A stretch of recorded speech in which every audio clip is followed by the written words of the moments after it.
এই তিশা, দেখছিস ছেলেটা কত কিউট? দেখ ঈশা, আমার বয়ফ্রেন্ড আছে আর আমি আমার বয়ফ্রেন্ডকেই ভালোবাসি। এখন কোন ছেলে কিউট, কোন ছেলে স্মার্ট সেটা দেখার আমার কোনো সময় নেই। আরে তো রাগ করছিস কেন? ছেলেটা সত্যি অনেক কিউট, একটু তাকাই দেখ না। ঈশার কথায় তিশা অনেকটা বিরক্ত নিয়েই ছেলেটার দিকে তাকালো। হ্যাঁ কিউট, তাতে আমার কি? আর শোন, তুই আমার নাহিদকে একদম টানবি না বলে দিলাম। আমার নাহিদও অনেক কিউট, শুধু আমি নাহিদকে বেশি ভাব ধরতে দেই না, তাই নাহিদকে একটু খ্যাত খ্যাত লাগে, কিন্তু ও এই ছেলের থেকে বেশি কিউট। শোন, তোর নাহিদ যদি ভাবের ভাবও নেয় তা ওই ছেলের ধারে কাছেও যেতে পারবে না। আচ্ছা, যেতে পারবে না সেটা মানলাম, কিন্তু তুই হঠাৎ এই ছেলেকে নিয়ে পড়লি কেন? সেটা জানি না কেন পড়লাম, কিন্তু এই ছেলেকে নিয়ে যত বেশি ভাবছি ততই আমার ভালো লাগছে। আমার তো মনে হচ্ছে তুই ছেলেটার প্রেমে পড়ে গেছিস। আরে এসব কিছুই না রে, দেখ না ছেলেটার গাল দুটো কত গুলোমুলো, মন যাচ্ছে একটু টেনে দেই। আর ঠোঁট দুটো দেখ, একদম উফ, স্ট্রবেরি। আরে বাহ, এত কিছু! যা না যা, একটু টেস্ট করে আয়। চুপ, কি বলছিস এসব বেয়াদবের মতো? তবে আমার মনে হচ্ছে আমার লাইফে ভালোবাসার আগমন ঘটতে চলেছে। আচ্ছা তাহলে চল যাই, ছেলেটাকে গিয়ে প্রপোজ করে আসি। ধুর, সেটা কিভাবে হয়? প্রথম দেখায় প্রপোজ? আগে ছেলেটার সম্পর্কে ভালোভাবে জানতে তো হবে। আর এত কিউট ছেলের গার্লফ্রেন্ড থাকতে পারে, তাই আজ প্রপোজ করলে যদি রিজেক্ট করে দেয় তাহলে তো আমি ছ্যাঁকা খাবো। তাই আজ প্রপোজ করব না, কিন্তু এই ছেলের নাম আর ঠিকানা আমাকে নিতেই হবে। তার মানে কি, তুই এখন ছেলেটার কাছে যাবি নাকি কথা বলার জন্য? হ্যাঁ যাবো, তুই আসলে আসতে পারিস, আর যদি না আসিস তাহলে আমি একাই যাব। আরে না, আমি যাবো তো তোর সাথে। তোর কিউট বালক কি বলে দেখতে হবে না? ঈশা আর তিশা ছেলেটার কাছে চলে গেল। দূর থেকে ছেলেটা দেখতে যত না কিউট, কাছ থেকে তার থেকে অনেক বেশি কিউট। ঈশা আর তিশা ছেলেটার পাশে দাঁড়ালো। তাদের দেখে ছেলেটা একটু সরে গেল। কি রে ঈশা, কিছু বল। কি বলবো, কিভাবে শুরু করব কিছুই তো ভেবে পাচ্ছি না। আরে ছেলেটার সামনে যাবি, চুলগুলো ঠিক করবি, তারপর হাত বাড়িয়ে বলবি, হাই আমি ঈশা, তুমি দেখতে অনেক কিউট, একদম কমলা লেবুর মতো। ধুর, এটা আবার কেমন প্রশংসা হলো? তাহলে বলবি, আমি ঈশা, তোমাকে আমার মনের মধ্যে রাখতে চাই, থাকবে? আরে এটাও কেমন জানি লাগে আমার কাছে। তাহলে বলবি, এই ছেলে, তোকে আমার ভালো লেগেছে, আমার সাথে প্রেম করবি? আরে রাখ তো তোর আজেরা প্যাচেল, আমি আমার মতো করে বলবো, তুই শুধু আমার সাথে থাকবি। আরে তুই আমার প্রেমের সময় আমাকে সাহায্য করেছিলি, আমিও করব, আমি আছি তোর সাথে। ঈশা ছেলেটার সামনে দাঁড়ালো। কিছু মনে না করলে তোমার নাম জানতে পারি? ছেলেটা কোনো উত্তর দিল না। এই শুনতে পাচ্ছ, আমি কি তোমার নাম জানতে পারি? ছেলেটা কোনো উত্তর না দিয়ে একটু সাইডে চলে গেল। আরে আমি জানি তুমি অনেক কিউট, তোমার গার্লফ্রেন্ড আছে, আমি সেটাও জানি, কিন্তু এত ভাব দেখানোর কি আছে? আমি জাস্ট শুধু তোমার নামটাই জানতে চাচ্ছি, আর কিছুই না। ছেলেটা এর পরেও আর কোনো উত্তর দিল না।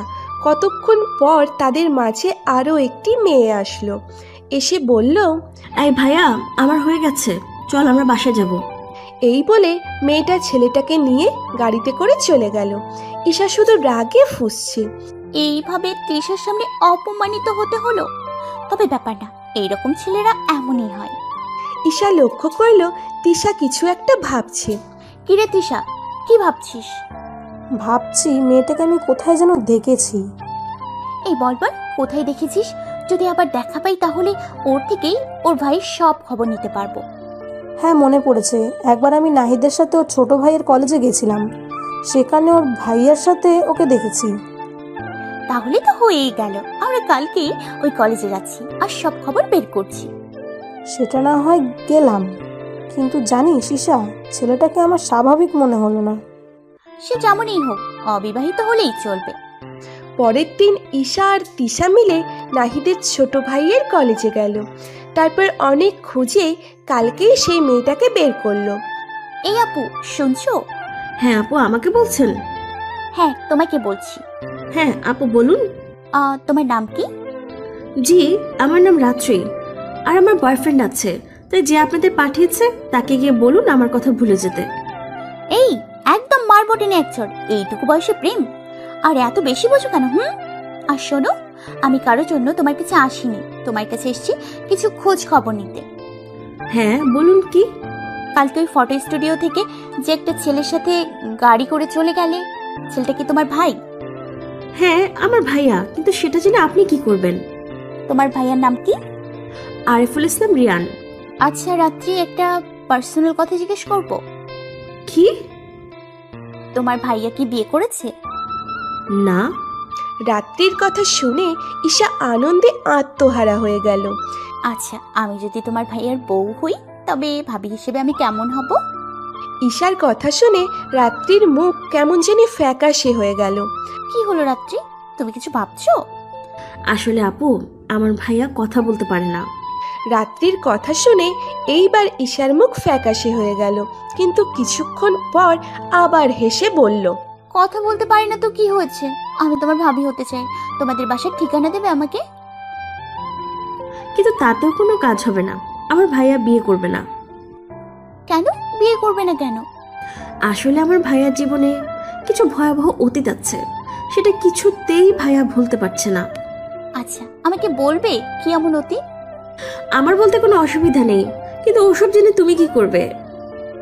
সেসব পরে বলবো, আগে তুমি বলো। তারপর রাত্রি বলতে শুরু করলো, আসলে আমার ভাইয়াকে যেমন দেখছো তেমন না, একজন স্বাভাবিক মানুষ ছিল। আমার ভাইয়া কথা বলতো, হাসতো, কিন্তু হঠাৎ সব এলোমেলো হয়ে গেল।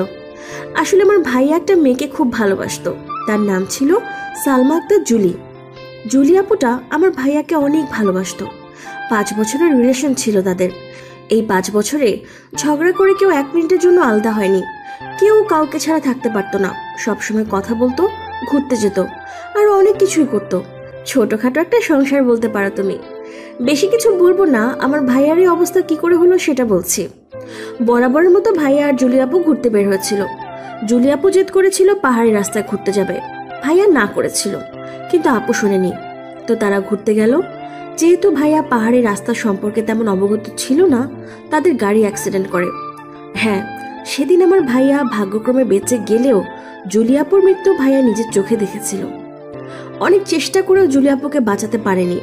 জুলিয়াপুর মৃত্যুর পর ভাইয়া কেমন জানি হয়ে যেতে থাকে, একদম একা হয়ে যায়, কারোর সাথে কথা বলতো না, সময় মতো খেত না, সারাক্ষণ ফোন নিয়ে বসে থাকতো।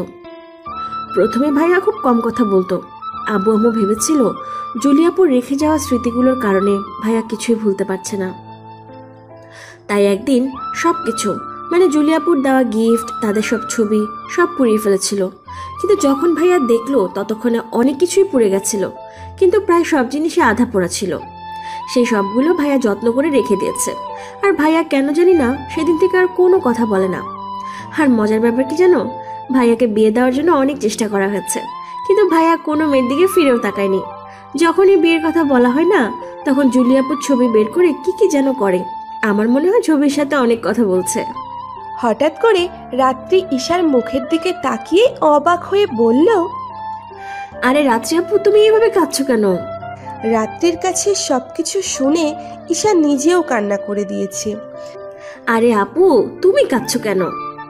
আমাকে একদম তুমি আপু বলবে না, ভাবি বলবে ভাবি। কিন্তু ভাইয়া। তোমার ভাই রাজি হোক বা না হোক, আমি তোমার ভাবি হতে চলেছি, সেটা তুমি জেনে রাখো। আপু, তুমি আমার ভাইকে চেনো না, ও কাউকে বিয়ে করবে না। আমার আপু বলেছি না আমাকে ভাবি বলবে। আর শোনো, তোমাদের বাসার ঠিকানা দাও, আমি যত তাড়াতাড়ি সম্ভব আমার আব্বু আম্মুকে নিয়ে তোমাদের বাসায় যাচ্ছি। রাত্রি ওদের বাসায় ঠিকানা দিয়ে দিল। শোনো রাত্রি, এইসব কিছু এখন কাউকে বলবে না, আমি সব বলবো।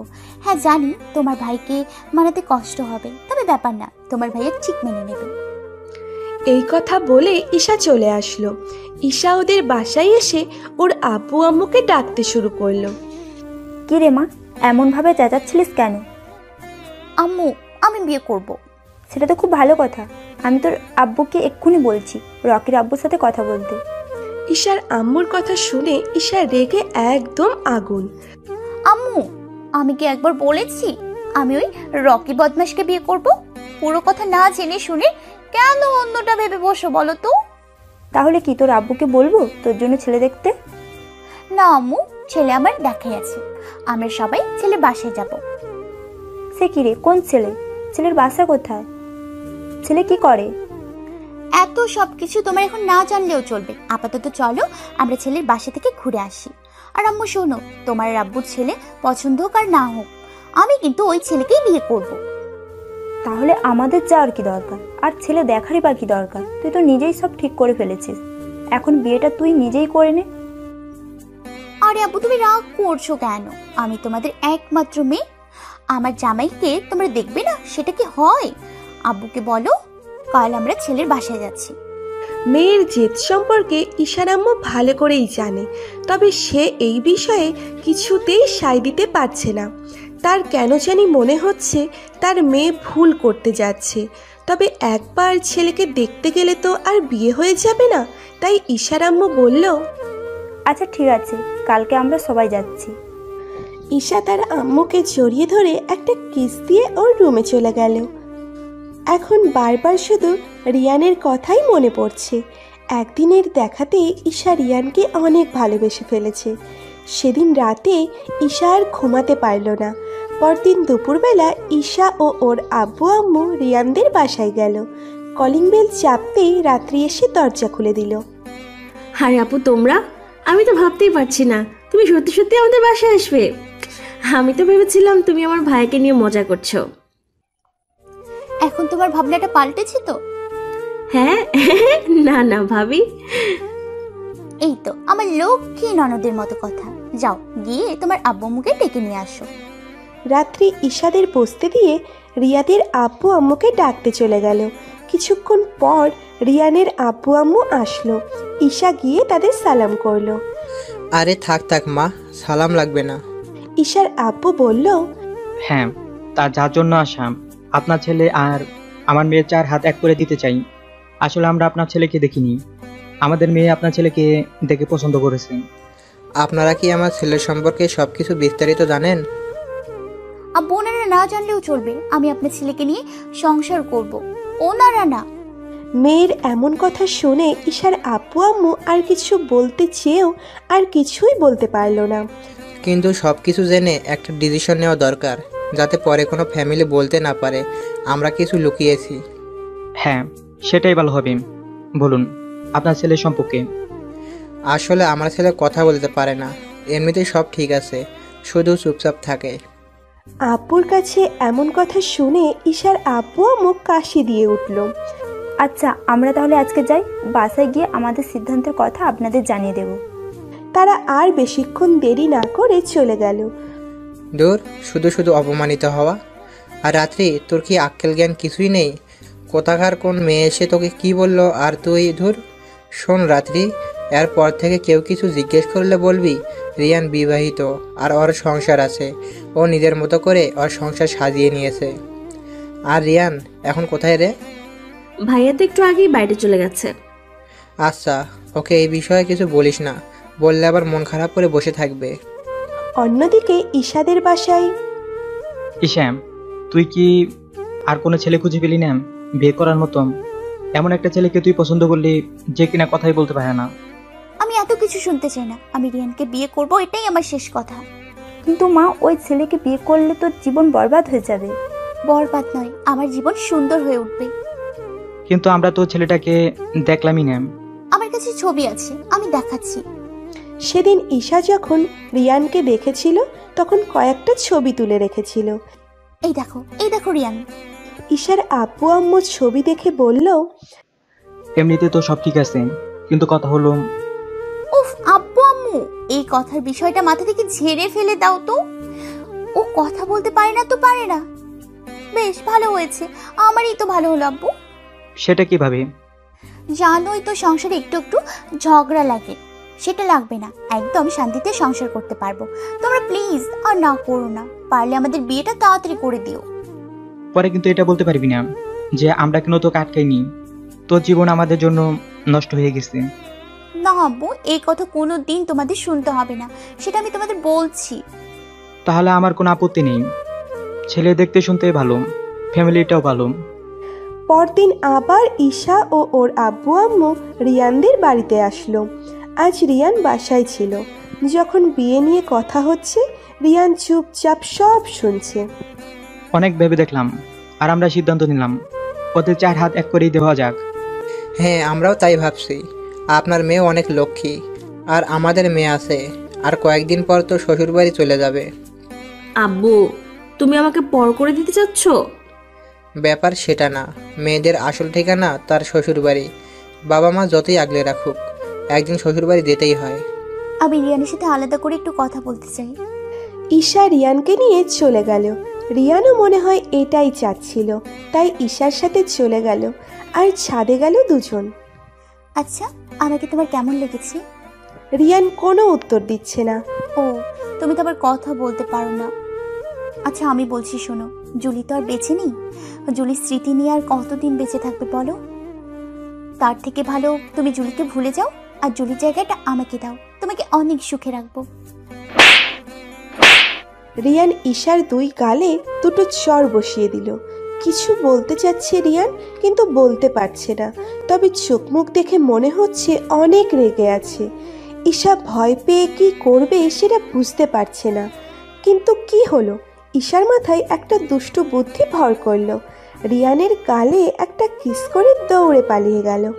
রিয়ানের কেমন জানি একটা অনুভূতি হলো, যেমনটা জুলির ছোঁয়ায় হতো ঠিক তেমনটাই। ঈশা নিচে চলে আসছে।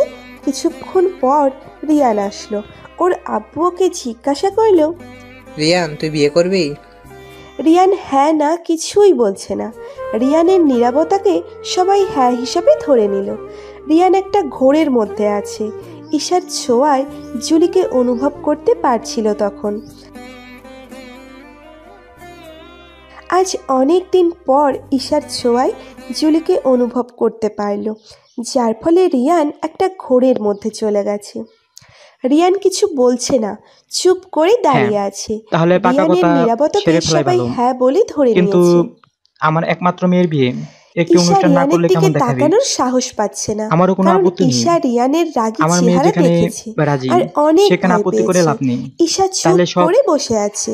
উকিল এসেছে। আমারও কোনো ঈশা আপত্তি সাইন নেই। করে দিল, আমার মেয়ে কিন্তু যেখানে রাজি, রিয়ান কলম সেখানে হাতে আপত্তি করে করে লাভ বসে নেই। আছে। তাহলে সব ব্যবস্থা রিয়ান করা যাক। তবুও চুপ করে বসে আছে। ঈশা এতক্ষণ চুপ করে সব দেখছিল, কিন্তু এইভাবে আর কতক্ষণ চুপ করে থাকা যায়? তাই ঈশা উঠে গিয়ে রিয়ানের হাত চেপে ধরল। রিয়ান আবার ঘোরের মধ্যে চলে গেছে। ঈশা কয়েকবার বলতেই রিয়ান সাইন করে দিল। রিয়ান ঈশার কথাই সাইন করে দিল, এটা দেখে আব্বু আম্মু একটু অবাক হলো। রাতে ঈশা গিয়ে ঘরে বসে আছে। রিয়ান কোথায় আছে সেটা কেউ জানে না। হয়তো বাসার কোনো এক কোণে দাঁড়িয়ে কান্না করছে। অনেক রাত হয়ে গেছে, কিন্তু এখনও রিয়ান ঘরে আসছে না। রাত আনুমানিক প্রায় 1টার সময় রিয়ান রুমে আসলো। ঈশা বসেই আছে। রিয়ান রুমে আসতেই ঈশা রিয়ানের কাছে চলে গেল। ঈশা লক্ষ্য করলো রিয়ানের চোখ দুটো ফুলে আছে আর লাল হয়ে আছে। ঈশার বুঝতে বাকি রইল না রিয়ান এতক্ষণ কান্না করেছে। রিয়ান মাথা নেড়ে উত্তর দিল হ্যাঁ। রিয়ান এইবারও আর কিচ্ছু বলছে না, চুপ করে দাঁড়িয়ে আছে। রিয়ান এইবার একটা খাতা আর কলম নিল। তারপর কিছু একটা খাতায় লিখে সেটা ঈশাকে দিল। ঈশা সেটা পড়তে লাগলো। রিয়ান আবার লেখা শুরু করলো, আর লেখা শেষ হলে খাতাটা ঈশার হাতে দিল। রিয়ান আবার কিছু লিখে খাতাটা ঈশাকে দিল। এটা পড়েই ঈশা রেগে রিয়ানকে একটা চড় বসিয়ে দিয়ে বলল, রিয়ান আবারও কিছু একটা লিখে দিল। রিয়ান আবারও কিছু একটা লিখে দিল। ঈশা এক প্রকার রাগ করেই সেখান থেকে রুমের বাইরে চলে আসলো। ছাদে চলে গেল আর ভাবতে লাগলো কিভাবে জুলিকে রিয়ানের মন থেকে দূর করা যায়। কিন্তু সেটার জন্য কি করবে ঈশা, কিছুতেই তা বুঝতে পারছিল না। এমন সময় ছাদে অন্য কারো উপস্থিতি টের পেল। কেউ একজন ফিসফিস করে কথা বলছে। ঈশা কথার শব্দ শুনে এগুতে লাগলো। গিয়ে দেখে ছাদের এক কিনারায় দাঁড়িয়ে আছে রাত্রি। ঈশা পেছন থেকে রাত্রির কাঁধে হাত রাখলো। রাত্রি রীতিমতো ভয় পেয়ে গেল। আজ অনেক দিন পর ঈশার ছোঁয়ায় জুলিকে অনুভব করতে পারল, যার ফলে রিয়ান একটা ঘোরের মধ্যে চলে গেছে। কি রে, তোর কি হলো? কিছু বলছিস না কেন? রিয়ান কিছু বলছে না, চুপ করে দাঁড়িয়ে আছে। রিয়ানের নীরবতাকে সবাই হ্যাঁ বলে ধরে নিয়েছে। ঈশা রিয়ানের দিকে তাকানোর সাহস পাচ্ছে না, কারণ ঈশা রিয়ানের রাগী চেহারা দেখেছে আর অনেক ভয় পেয়েছে। ঈশা চুপ করে বসে আছে। হ্যাঁ, তাহলে পাকা কথা সেরে ফেলাই ভালো। দেরি করতে চাই না, কারণ ছেলের মন পরিবর্তন হয়ে গেলে নতুন করে সমস্যার মধ্যে পড়তে হবে। তাই আমি চাচ্ছি আজকালের মধ্যে বিয়ে দিয়ে দিতে। কিন্তু আমার একমাত্র মেয়ের বিয়ে একটি অনুষ্ঠান না করলে কেমন দেখাবি? হ্যাঁ, সেটা আমিও বুঝি, কিন্তু কিছু করার নেই। আমি অতি তাড়াতাড়ি বিয়ে দিতে যাচ্ছি। আব্বু তুমি এত কথা বলছো কেন? আমিও চাই তাড়াতাড়ি বিয়ে করে রিয়ানকে সুস্থ জীবন দিতে। আমি জানি ও একাকিত্বতে ভুগছে। ওর দরকার এমন একজনকে যে ওকে সবসময় সময় দেবে, সবসময় বুঝবে। আর আমি চাই ওর সাথে থাকতে। যদি পারো আজকে বিয়ে দিয়ে দাও। না মা, সেটা হয় না। একেবারে যে অনুষ্ঠান করব না সেটা না, এই একদিনে যতটুকু পারি ততটুকু করব। আব্বু কোনো কিছুরই দরকার নেই, আজকেই বিয়ে দিয়ে দিন। আমি কথা দিচ্ছি খুব তাড়াতাড়ি রিয়ানকে আমি সুস্থ করে তুলব। তখন না হয় বড় করে সব আয়োজন করে বিয়ে দেবেন। এখন এসব দরকার নেই। এতে আপনার কোনো আপত্তি নেই? আমি চাই আমার ছেলে যেন সুস্থ জীবনযাপন করতে পারে। এখন যদি তোমার আব্বু আম্মু এটা চায়, তাহলে আজকে বিয়ের সব কাজ সেরে ফেলবো। আমারও কোনো আপত্তি নেই। আমার মেয়ে যেখানে রাজি সেখানে আপত্তি করে লাভ নেই। তাহলে সব ব্যবস্থা করা যাক। উকিল এসেছে। ঈশা সাইন করে দিল, কিন্তু রিয়ান কলম হাতে করে বসে আছে। কি হলো রিয়ান, সাইন করো। রিয়ান তবুও চুপ করে বসে আছে। ঈশা এতক্ষণ চুপ করে সব দেখছিল, কিন্তু এইভাবে আর কতক্ষণ চুপ করে থাকা যায়? তাই ঈশা উঠে গিয়ে রিয়ানের হাত চেপে ধরল। রিয়ান আবার ঘোরের মধ্যে চলে গেছে। কি হলো, এমন ভাবে চুপ করে বসে আছো কেন? সাইন করে দাও। ঈশা কয়েকবার বলতেই রিয়ান সাইন করে দিল। রিয়ান ঈশার কথাই সাইন করে দিল, এটা দেখে আব্বু আম্মু একটু অবাক হলো। রাতে ঈশা গিয়ে ঘরে বসে আছে। রিয়ান কোথায় আছে সেটা কেউ জানে না। হয়তো বাসার কোনো এক কোণে দাঁড়িয়ে কান্না করছে। অনেক রাত হয়ে গেছে, কিন্তু এখনও রিয়ান ঘরে আসছে না। রাত আনুমানিক প্রায় 1টার সময় রিয়ান রুমে আসলো। ঈশা বসেই আছে। রিয়ান রুমে আসতেই ঈশা রিয়ানের কাছে চলে গেল। ঈশা লক্ষ্য করলো রিয়ানের চোখ দুটো ফুলে আছে আর লাল হয়ে আছে। ঈশার বুঝতে বাকি রইল না রিয়ান এতক্ষণ কান্না করেছে। এই, তুমি এতক্ষণ কান্না করেছো? রিয়ান মাথা নেড়ে উত্তর দিল, হ্যাঁ। কেন কান্না কেন করেছো? রিয়ান এইবারও আর কিচ্ছু বলছে না, চুপ করে দাঁড়িয়ে আছে। কি হলো, আমি কিছু জিজ্ঞেস করছি তো নাকি? বলো, কান্না কেন করেছো? রিয়ান এইবার একটা খাতা আর কলম নিল। তারপর কিছু একটা খাতায় লিখে সেটা ঈশাকে দিল। ঈশা সেটা পড়তে লাগলো। আমি জুলিকে খুব ভালোবাসি। আমি জুলিকে কথা দিয়েছিলাম জুলি ছাড়া আর কাউকে কোনো দিন বিয়ে করব না।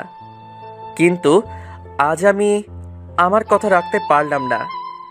আমি আমার জুলিকে ঠকিয়েছি। দেখো রিয়ান যে চলে গেছে, তার কাছে দেয়া কথা এখনো কেন মনে রেখেছো বলো তুমি?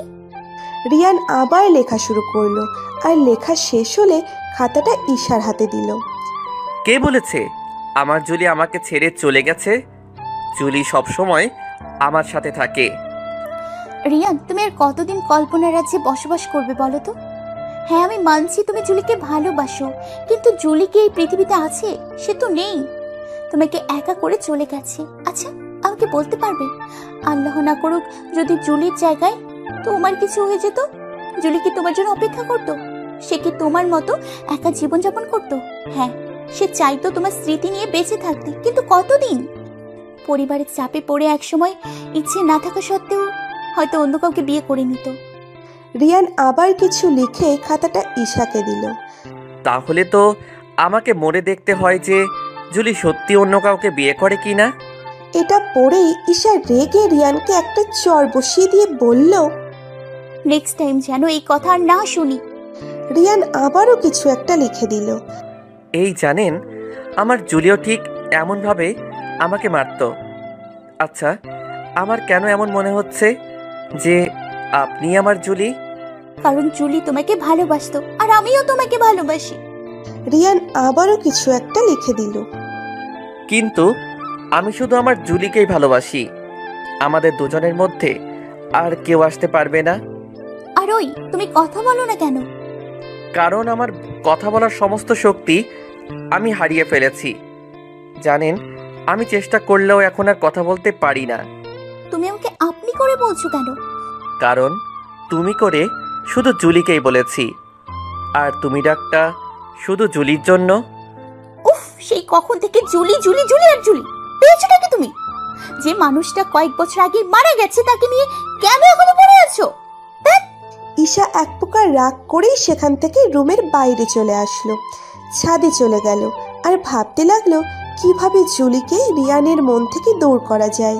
কিন্তু সেটার জন্য কি করবে ঈশা, কিছুতেই তা বুঝতে পারছিল না। এমন সময় ছাদে অন্য কারো উপস্থিতি টের পেল। কেউ একজন ফিসফিস করে কথা বলছে। ঈশা কথার শব্দ শুনে এগুতে লাগলো। গিয়ে দেখে ছাদের এক কিনারায় দাঁড়িয়ে আছে রাত্রি। ঈশা পেছন থেকে রাত্রির কাঁধে হাত রাখলো।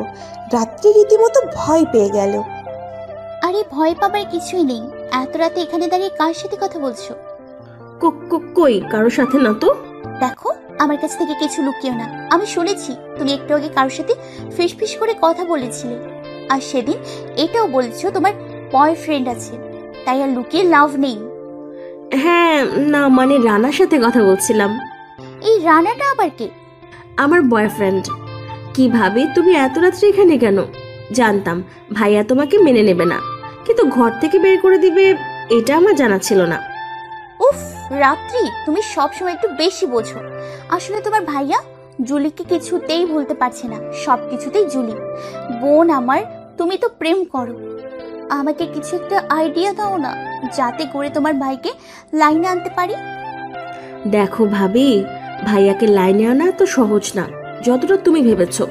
তবে তুমি চাইলে আমি তোমাকে পুরো সাহায্যটা করতে পারি। তাহলে তো অনেক ভালোই হয়। দেখো, ভাইয়া যেহেতু জুলিকে ভুলতে পারছে না, তাহলে তুমি একটা কাজ করো। কি কাজ বলো? তুমি জুলির মতো চলতে শুরু করো। ভাইয়া জুলির কি পছন্দ করতো, কি করতো না, জুলি কি পছন্দ করতো, কি করতো না, এই সব কিছু তুমি করবে। দেখবে ভাইয়া তোমার মাঝে জুলিকে খুঁজতে শুরু করবে, আর এক সময় জুলিকে ভুলে গিয়ে তোমাকেই ভালোবাসবে। কিন্তু কিভাবে জানবো জুলি কি করতো আর না করতো? সে সব কিছুই ভাইয়ার কাছে আছে। ভাইয়ের কাছে মানে? ভাইয়া সবকিছু একটা ডায়েরিতে লিখে রেখেছে। তাহলে প্লিজ বোন, আমার ওটা আমাকে এনে দাও। কিন্তু একটা সমস্যা আছে। আবার কিসের সমস্যা? ডায়েরির অনেকটা অংশ পুড়ে গেছে। আরে ব্যাপার না, যেটুকু পড়ে গেছে সেইটুকু আমি আমার নিজের মতো করে সাজিয়ে নিব। আশা করি তোমার ভাইয়ের ভালো লাগবে। তাহলে যাও, ডায়েরি নিয়ে কাজ শুরু করে দাও। আরে আমি কি জানি নাকি তোমার ভাইয়ের ডায়েরি কোথায় রেখেছে? তুমি আমাকে ডায়েরি এনে দিবে। ওরে বাবা, আমি পারবো না। ভাইয়া জানতে পারলে আমাকে খুব মারবে। তুমি যে রাকিবের সাথে প্রেম করো সেটা বাসা জানে? না, কেউ জানে না। যদি আমি জানিয়ে দিই তাহলে কেমন হবে? প্লিজ ভাবি, আমার সাথে এমন করো না। তাহলে চুপচাপ গিয়ে আমাকে ডায়েরিটা এনে দাও। আচ্ছা, এনে দেবো, কিন্তু এর জন্য কিন্তু আমাকে পরে সাহায্য করতে হবে। হ্যাঁ বন্ধু, তোমাকে সাহায্য করব। তুমি যাও, গিয়ে তাড়াতাড়ি ডায়েরিটা নিয়ে আসো। রাত্রি ডায়েরি আনতে চলে গেল। ঈশা চুপ করে দাঁড়িয়ে দাঁড়িয়ে এটা ওটা ভাবছে। কিছুক্ষণ পর রাত্রি চলে আসে। এই নাও তোমার ডায়েরি। ঈশা ডায়েরিটা নিয়ে বলল, যাও, অনেক রাত হয়ে গেছে, এখন রুমে গিয়ে ঘুমাও। আর তুমি কি করবে? এখন গিয়ে তোমার ভাইকে ইচ্ছে মতো পিটানি দিব। ঈশা রাত্রিকে রুমে পাঠিয়ে দিয়ে নিজেও রুমে চলে গেল। রুমে গিয়ে দেখে রিয়ান ঘুমিয়ে গেছে। ঘুমন্ত অবস্থায় রিয়ানকে কেমন লাগে সেটা আমি জানি না, তাই বলতে পারলাম না। ঈশা অনেকক্ষণ এক দৃষ্টিতে তাকিয়েছিল। তারপর ঈশার চোখেও ঘুম ভর করল। কিন্তু ঘুমলে চলবে না। জুলিকে প্রথম রিয়ান কি অবস্থায় দেখেছিল সেটা জানতে হবে, আর কাল সেই মতো কাজ করতে হবে। ঈশা ডায়েরিটা খুলে পড়তে শুরু করলো, তবে বেশি পড়ল না, কারণ তাহলে সব গুলিয়ে ফেলতে পারে। কিছুটা পড়ে ডায়েরিটা নিজের ব্যাগের মধ্যে রেখে রিয়ানের দিকে মুখ করে ঈশা শুয়ে পড়ল। অনেকক্ষণ রিয়ানের দিকে তাকিয়েছিল।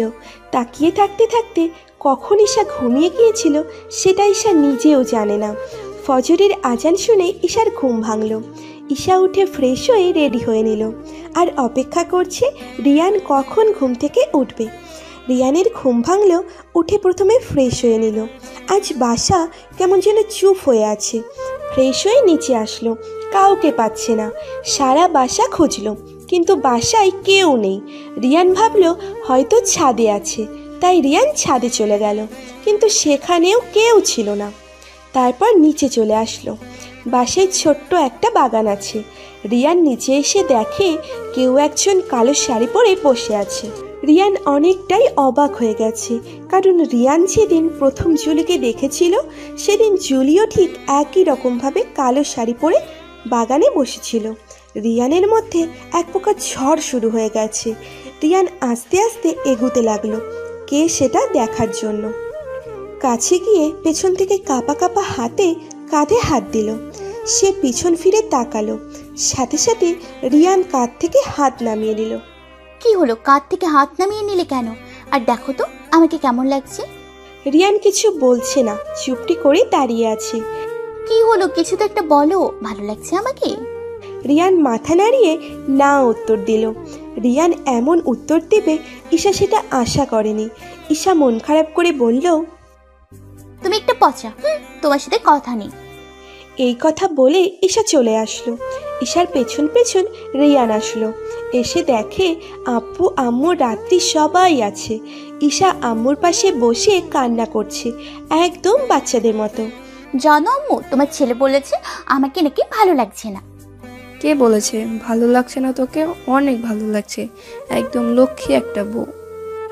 আম্মু আমাকে আর বলতে হবে না, আমি জানি আমাকে দেখতে খারাপ লাগছে। ভালো লাগলে তো তোমার ছেলেই বলতো, হনুমান একটা। আর কাঁদিস না, চল খাবার বানাবো, চল। আজকে আমি সবার জন্য রান্না করব, তোমরা যাও গল্প করো, আমি রান্নাঘরে যাচ্ছি।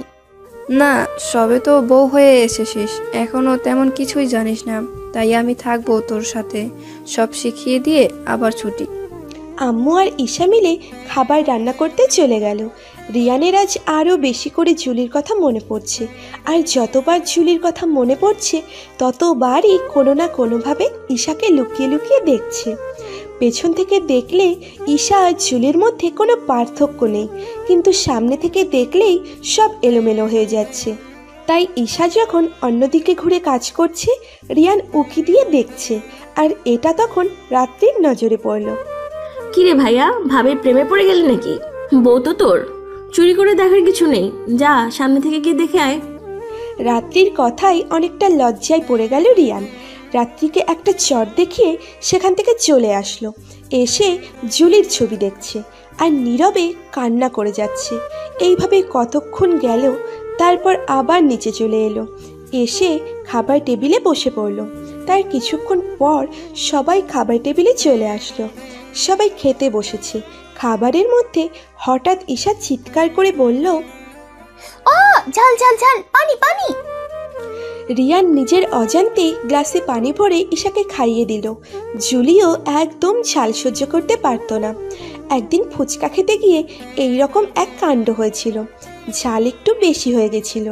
জুলি সেটা খাবার পর চিৎকার করতে শুরু করে, আর রিয়ান তখন ঠিক এইভাবেই পানি খাইয়ে দিয়েছিল। অনেক দিন পর ঠিক একই রকম ঘটনায় রিয়ান কিছুই বুঝে উঠতে পারছিল না। যখন এটা বুঝতে পারল সে জুলিকে নয় ঈশাকে পানি খাইয়ে দিয়েছে, তখন না খেয়েই উঠে চলে গেল। ছেলের এমন কাণ্ড দেখে ওর আব্বু আম্মু আবারও অবাক হয়, আর কিছুটা খুশিও হয়েছে। তুই পারবি মা, তুই পারবি আমার ছেলেকে ঠিক করতে, তুই পারবি। তোমরা দোয়া করো আমি যেন আমার স্বামীকে সুস্থ জীবন দিতে পারি। কয়েকদিন পর রিয়ান ফোন টিপছিল, এমন সময় ঈশা ডাক দিয়ে বলল, এই শোনো না একটু। রিয়ান ফোন ছেড়ে ঈশার দিকে তাকালো। চলো না আজ কোথাও থেকে ঘুরে আসি, প্লিজ প্লিজ প্লিজ। রিয়ান মাথা নেড়ে উত্তর দিলেও সে যাবে না। কেন যাবে না? প্লিজ আমার সাথে চলো, সেই লেকের ধারে যাব, দুজন একসাথে হাঁটবো, সন্ধ্যায় ফুচকা খাবো, আসার সময় রিক্সায় আইসক্রিম খেতে খেতে চলে আসবো, চলো চলো। ঈশা যা যা বলল এই সব কিছু জুলি বলতো। কি হলো বলো, যাবে বলো। রিয়ান এইবার আর না করতে পারল না, মাথা নেড়ে উত্তর দিল সে যাবে। এই তো আমার লক্ষ্মী বর। হাম্মি দিয়েই ঈশা উধাও। বিকেলবেলা ঈশা একটা নীল শাড়ি পরেছে আর রিয়ানের জন্য নীল পাঞ্জাবি। নীল রং রিয়ানের পছন্দ, আর ওরা আগে যখন কোথাও ঘুরতে বের হতো বেশিরভাগ সময় নীল রঙের জামা পরেই বের হতো। ঈশাকে নীল রঙের শাড়িতে অনেক সুন্দর লাগছিল। রিয়ান একবার তাকিয়ে আর চোখ ফেরাতে পারছিল না, ঠিক যেন জুলির প্রতিচ্ছবি, শুধু ফেস কাটিংয়ে কোনো মিল নেই, তাছাড়া পুরো জুলি। এই আর কতক্ষণ অমন হাঁ করে তাকিয়ে থাকবে? আমাদের বের হতে হবে তো। ঈশার এই কথা শুনে রিয়ান বাস্তবে ফিরে আসে। ঈশা রিয়ানকে পাঞ্জাবিটা দিয়ে বলল, তাড়াতাড়ি পরে নাও, দেরি হয়ে যাচ্ছে তো। রিয়ান অল্প একটু সময়ের মধ্যেই রেডি হয়ে নিল, তারপর বাসা থেকে বের হলো। ঈশা যখন রিক্সা ডাকছিল তখন রিয়ান ইশারায় বুঝিয়ে দিচ্ছিল গাড়ি থাকতে রিক্সাতে কেন যাবে। কারণ রিক্সাতে ঘুরতে বেশি ভালো লাগে, তাই। এই দেখো, রিক্সাতে আমরা পাশাপাশি বসতে পেরেছি, কিন্তু গাড়িতে সেটা সম্ভব হতো বলো? তুমি গাড়ি চালাতে আর আমাকে দূরে বসে থাকতে হতো, যেটা আমার একদমই ভালো লাগে না। তাই আমি রিক্সাতেই যাব। দুজন মিলে রিক্সাতে উঠল। ঈশা যখন রিয়ানের হাতটা শক্ত করে ধরল তখন রিয়ানের কাছে মনে হলো জুলিই ওর পাশে বসে আছে। সেই চিরচেনা একটা ঘটনা।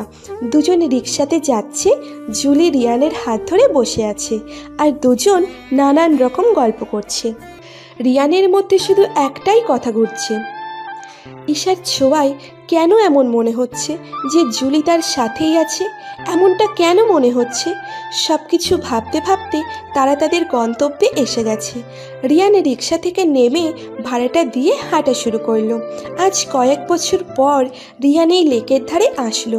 রিয়ান আনমনেই হাঁটছে, ঈশা পিছন পিছন হাঁটছে। এই তোমার কি হলো? কি এমন একদম চুপ হয়ে গেছিলে?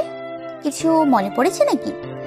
রিয়ান কোনো উত্তর না দিয়ে এগোতে লাগলো। আচ্ছা, আমি কি তোমার হাত ধরে হাঁটতে পারি? রিয়ান কোনো উত্তর দিল না। ঈশা রিয়ানের হাত ধরে নিল। আজ কয়েক বছর পর সেই আগের ফিলিংস আসছে। ঈশা হাত আরও শক্ত করে চেপে ধরল, তারপর হাঁটতে শুরু করলো। জানো, আজ অনেক দিন পর আমি আমার জুলিকে অনেক বেশি অনুভব করতে পারছি। হঠাৎ রিয়ান এই কথা বলে উঠল। রিয়ান কথা বলছে সেটা ভেবেই ঈশা খুশিতে আত্মহারা হয়ে গেছে। রিয়ান, তুমি কথা বলতে পারো? আমি কথা বলতে পারতাম না কবে? আমি তো সারাক্ষণ আমার জুলির সাথে কথা বলতাম। এখন মনে হচ্ছে তুমি জুলি, এখন মনে হচ্ছে তুমি জুলি, তাই কথা একটা বেরিয়েই গেল। তুমি জানো আজ আমি কত খুশি? এত খুশি হবার কারণ কি? এই যে তুমি কথা বলতে পারছো। জানো, আমি আর জুলি এখানে প্রায় আসতাম। ও আমাকে ছেড়ে চলে যাবার পর এখানে আর আসা হয়নি। আজ ওর কথা খুব মনে পড়ছে। কতই না পাগলি টাইপের ছিল, আমাকে কত ভালোবাসতো, সব সময় পাগলামি করতো। ওর পাগলামিতে তুমি খুব বিরক্ত হতে, তাই না? কোনোদিন বিরক্ত হইনি, বরং ও পাগলামি ছেড়ে দিলে আমার খারাপ লাগতো। আল্লাহ ওকে তো নিয়ে নিল, কিন্তু আমাকে। রিয়ানকে পুরো কথা শেষ করতে না দিয়ে ঈশা বলে উঠল, চুপ, একদম চুপ, ওই কথা বলবে না। কি করব, আমার ভালো লাগে না। সবার সাথে কথা বলা বন্ধ করে দিয়েছি। কেন জানো? যাতে করে কারো কোনো কথার উত্তর দিতে না হয়। তাহলে আজ কথা বলছো যে? কি করব, আজ জুলিকে আরো বেশি করে মনে পড়ছিল। কিছুতেই আর চুপ থাকতে পারছিলাম না। মনে হলো কথা বললে হালকা লাগবে। আচ্ছা, আমরা কি এখানে দাঁড়িয়ে থাকবো নাকি কোথাও বসবো? হ্যাঁ, চলো বসে কথা বলি। চলো। রিয়ান আর ঈশা একটা বেঞ্চে বসলো। জানো, আমরা যখন এখানে ঘুরতে আসতাম এই বেঞ্চেই বেশি বসা হতো। আমাদের আসা যাওয়া ছিল একটু বেশি, সবাই আমাদের চিনতো। এমন অনেক দিন হয়েছে অন্য কাপলগুলো এই বেঞ্চে বসলে আমাদের দেখে এই জায়গা ছেড়ে দিয়েছে। রিয়ান যখন কথা বলছিল তখন রিয়ান লক্ষ্য করলো ঈশা পায়ের আঙুল দিয়ে চেপে ঘাস ছিঁড়ছিল, যেটা জুলি সব সময় করত। আরে কতবার বলেছি পায়ের আঙুল দিয়ে ঘাস ছিঁড়বে না, পোকামাকড় থাকতে পারে। মানে তুমি আমাকে আবার কবে বললে? আমি তো আজই তোমার সাথে ঘুরতে আসলাম। সরি, আসলে জুলিও ঠিক এমনভাবে আঙুল দিয়ে চেপে ঘাস ছিঁড়ত, তাই মনে পড়ে গেল। আর কিছুক্ষণের জন্য আমার এটা মনে হলো জুলি ঘাস ছিঁড়ছিল। রিয়ান, তুমি একটা সত্যি কথা বলবে? হ্যাঁ বলবো। তোমরা তো একা ঘুরতে বের হয়েছিলে, তাই না? হ্যাঁ, আমি আর জুলি ঘুরতে বের হয়েছিলাম। কোথাও এমন না তো যে তুমি জুলিকে খুন করেছো? কি খুন? আরে আমি তো আমার জুলিকে কোনোদিন একটা থাপ্পড় পর্যন্ত দেইনি। যতই দোষ করুক অনেক বকা দিতাম, কিন্তু কোনোদিন আঘাত করিনি। আর তাকে আমি খুন করব? তাহলে বলো না সেদিন কি ঘটেছিল। সেদিন আমাদের শহরের বাইরে ঘুরতে যাবার কথা ছিল। যখন শহরের বাইরে ঘুরতে গেলাম, জুলি বলল ওর নাকি পাহাড়ি রাস্তায় ভ্রমণ করার খুব শখ। আমি বলেছিলাম অন্য একদিন ওকে নিয়ে ঘুরতে যাব, কিন্তু জুলি কিছুতেই সেটা মানছিল না। তাই ওকে নিয়ে চলে গেলাম। তবে একটা কিছু আমি লক্ষ্য করেছিলাম যে আমার চেনা জুলি আর সেদিনের জুলির মাঝে একটু চেঞ্জ ছিল। গালটা ফোলা ছিল, আর জুলি কখনো কপালে টিপ দিত না, কিন্তু সেদিন দিয়েছিল। আমি জিজ্ঞাসা করতেই জুলি সেটা এড়িয়ে গিয়েছিল। পাহাড়ি রাস্তা ছিল, আর সেদিন বৃষ্টি হয়েছিল। গাড়ি চালাতে আমার খুব সমস্যা হচ্ছিল। একটু গিয়েই আমি ফিরে আসতে চেয়েছিলাম, কিন্তু জুলি বলল আরও যাবে। গাড়ি চালাতে চালাতে যখন রাস্তায় বাঁক আসে, যখন মোড় ঘুরতে যাই, সামনে থেকে আরও একটা গাড়ি চলে আসে, আর আমি সেটাকে সাইড দিতে গিয়ে নিচে পড়ে যাই। আর এইটুকু বলেই রিয়ান কান্না করে দিল। ঈশা রিয়ানের চোখের পানি মুছে দিয়ে বলল, ধুর পাগল, ছেলেরা যে এভাবে কান্না করতে পারে তোমাকে না দেখলে জানতামই না। ছেলেরা এইভাবে কান্না করে? একদম কান্না করবে না, বলে দিলাম। কিন্তু আমার জন্যই তো সবকিছু হয়েছে, আমি দোষী না, এখানে তোমার কোনো দোষ নেই। আল্লাহ চেয়েছে তাই ওকে তোমার কাছ থেকে নিয়ে নিয়েছে। রিয়ান আবারও চুপ হয়ে গেল। চলো, ওখানে বসে থাকতে আর ভালো লাগছে না, চলো ফুচকা খাবো। রিয়ান ঈশাকে নিয়ে ফুচকার দোকানে চলে গেল। মাম্মা, 2 প্লেট ফুচকা দাও। একটা বেশি টক দেবে আর একটা একদম টক দেবে না। এই তুমি জানলে কিভাবে আমি টক খাই না? এটা তো শুধু জুলি জানতো। আমিও জানি, যাকে ভালোবাসি তার সম্পর্কে না জানলে কিভাবে হবে বলো? এর মধ্যে ফুচকা চলে এসেছে। কি হলো মামা, ওর দিকে এমন করে কি দেখছো? না, সেদিনের পর থেকে আর দেখতে পাইনি। দুজন আসতাম, কত মজা করতাম, খেয়ে দিয়ে চলে যেতাম। কিন্তু হঠাৎ কি যে হলো, দুজনের কেউ আর আসতো না।